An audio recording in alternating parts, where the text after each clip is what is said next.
Welcome to this explainer of the After the Hurt healing journey. Now, if you've ever spent any time at all guiding children, teenagers, or really young people of any age, you know exactly how it feels when things just go totally off the rails.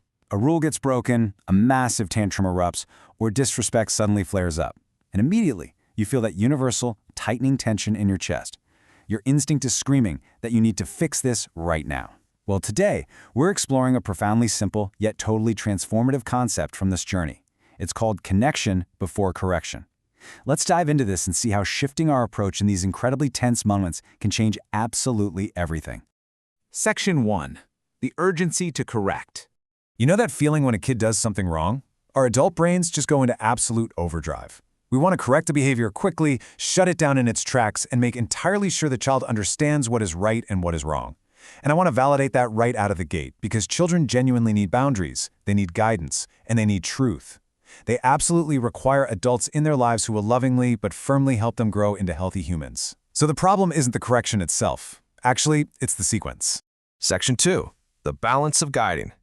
It's a trap so many of us fall into, right? On one side, we have connection without correction. If you only connect, if you're always validating feelings but never actually setting a boundary, well, that approach just becomes permissive. The child feels loved, sure, but they have zero map for navigating the real world.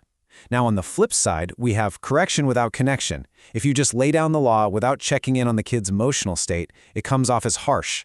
The child might comply out of fear, but the actual lesson, it doesn't truly sink in. The real magic happens when we find that perfect balance right in the middle. Section 3. Connection prepares the heart.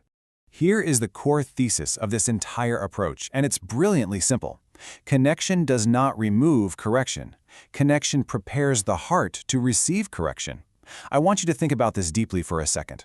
When a child misbehaves, they're often already feeling disconnected, ashamed, afraid, or maybe just totally overwhelmed by their own big emotions. If you come at them with immediate correction in that heightened state, their brain literally interprets your words as an attack. Boom, their walls go right up. But when a child feels seen, safe, and loved first, those walls come down.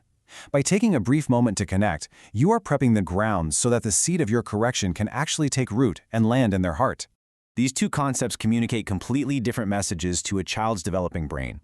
Connection says, I see you. It acknowledges their humanity and the struggle they're in right at that moment. Correction, on the other hand, says, let me guide you. It provides the structure they actually crave. You absolutely need both. When these two phrases work together side by side, we step into this amazing space where we're leading with both profound love and necessary wisdom. Section 4. Steps to connect. So picture this. A kid is hurling a toy across the room in total frustration. Instead of shouting from the doorway, try these steps. First, get low. Bring your physical body right down to their eye level so you aren't towering over them like a giant. Second, use a calm voice. You have to de-escalate the room's energy yourself. Third, say their name gently. Get close enough for them to feel your calming presence. Fourth, acknowledge the feeling. Name what you see. And only then, step 5, give direction. So you might say something like, I see you are upset. I'm right here. You see, you are calming the emotional storm first so that you can actually navigate the ship safely. Section 5. Separating feelings from actions.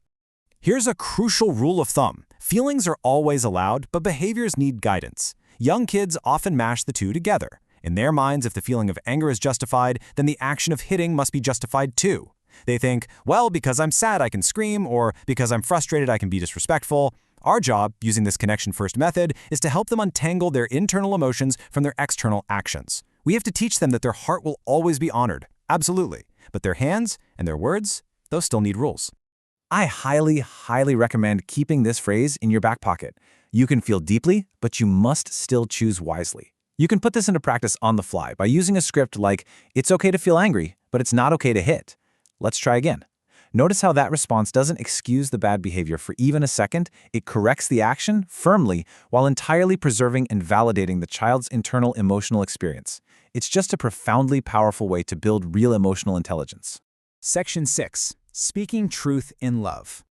The source material for this explainer actually draws on a really beautiful biblical principle found in Ephesians 4:15, speaking the truth in love. This short phrase perfectly encapsulates the balance we've been talking about today. It isn't just about dropping harsh, heavy truths on a child without any love to soften the landing. And it certainly isn't about loving a child so much that you withhold the truth of how they need to behave. It is truth, carried by love. When you bring those two forces together, true healing and real, lasting behavioral change finally have the room to enter the dynamic. Now, before we wrap up, I want you to listen to these internal questions. What is wrong with me? Why did I do that? I should know better by now. Do these sound at all familiar? This principle of connection before correction doesn't just apply to how we treat children, it applies to how we treat ourselves. So often we correct ourselves with intense, brutal harshness. When we make a mistake, we instantly jump right to shame. But the healing journey teaches us that we have to speak truth to ourselves with love too.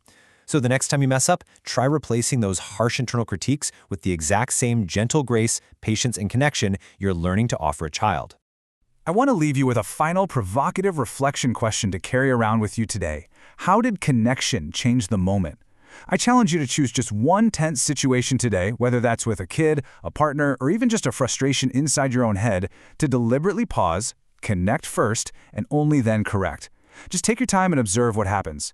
Notice how the temperature of the room drops and how a prepared heart receives guidance so much better. Thank you so much for joining me for this explainer, and I hope you find some incredible power in connecting first today.